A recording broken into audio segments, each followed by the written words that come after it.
I mean, he can put that tag on any single person they want. Well, yeah, and he's already, when they were doing his ads for president and all that, some people in Missouri over here in the state next to me were running some ads that didn't make him look good, and so he made it against the law for anybody to talk bad about him, you know, during the election deal. So, I mean, you know, it's all of a sudden against the law. July 4th Patriot.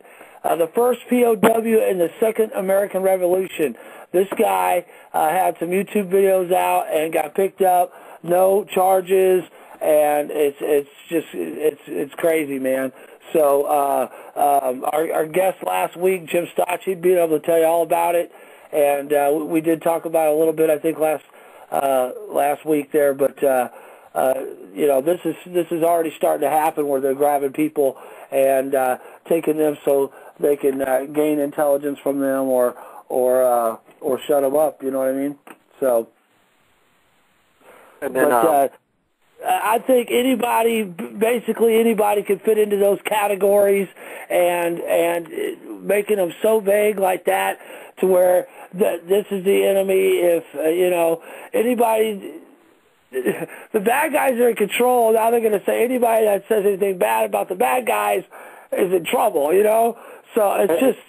yeah, you're a terrorist. You're a terrorist. That's, you know what I mean? You're an enemy combatant. You're whatever term that they want to apply to you now. You know, there was a big 9/11 event in Valley Forge. I wish I could have made it up there over the last week, and ABC News was there doing a hit piece. And I'll tell you what, if there's people who are on the fence about 9/11 being orchestrated and crafted and financed by this government, by the Bush administration, who were on the puppet strings, of course, of the Rockefellers and the Rothschilds, but if there was any doubt, all you have to do is look at what's taken place since then with the Patriot Act and with the end of the Posse Comitatus, and with the invasions of Afghanistan and Iraq and the attacks into Somalia and Yemen and Pakistan, and look at the wireless wiretapping, the illegal wiretapping and the spying.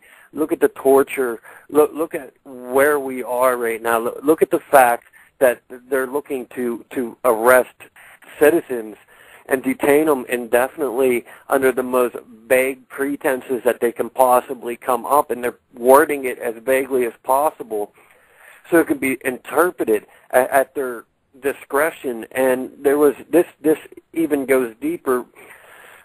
There was a televised interview with Obama and John Walsh from America's Most Wanted. We all know that show. And, you know, he was asked if there should be mandatory DNA testing of Americans upon arrest, even if they don't get charged with anything or if they're convicted. And Obama's like, I think it's the right thing to do. So now they're looking at taking your DNA. If they pull you over and start, and as we see, they can make up any kind of reason that they want, and they're working now to craft a comprehensive immigration bill. And what they want to do, they're saying it's a way to prevent employers from hiring illegals, but what it is a national biometric ID card. That's what it is. Carry your papers, biometric ID card. Under the potentially controversial plan still taking shape in the Senate, all legal U.S. workers, including citizens and immigrants, would be issued an ID card with embedded information such as fingerprints to tie the card to the worker. So we're looking, excuse me. You're seeing it all here. You're seeing it all here laid out. I mean, Book of Revelations kind of stuff. Once they have a biometric ID card, the RFID, the national ID, the real ID that we've been warning about for years, I mean, once they can take that to the next level and say, oh, look, your people's cards are being stolen. Oh no, people are losing their biometric ID cards. What can we do to solve this? Oh, I have an idea. How about a biometric chip to protect us from the illegal immigrants? I have a better idea.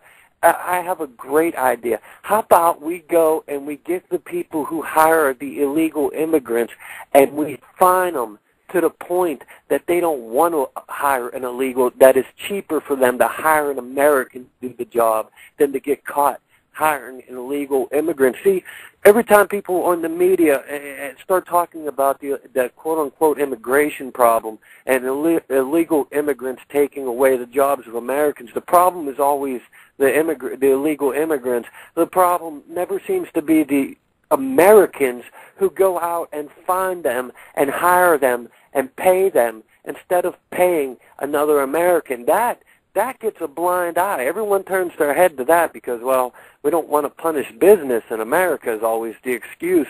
But if you want to hire more Americans and you want to create jobs for Americans, then you need to make it financially, a bad idea for these businesses to go and get them. I think that's a way better plan than any kind of biometric ID card, especially something that we all know is going to turn into a chip that's going to get implanted under your skin.